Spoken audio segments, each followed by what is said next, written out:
Welcome. In this tutorial, I'm going to show you how to delete search history on Safari.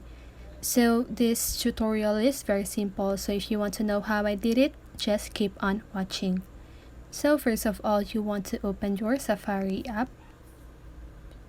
And then here, as you can see, there's this button, book icon on the lower part of your screen.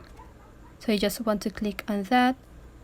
And then here, you want to click on this clock icon, so that represents your history. Okay, so here you can just go ahead and click clear, and here you can choose any of these options: all time, today and yesterday, today, or the last hour.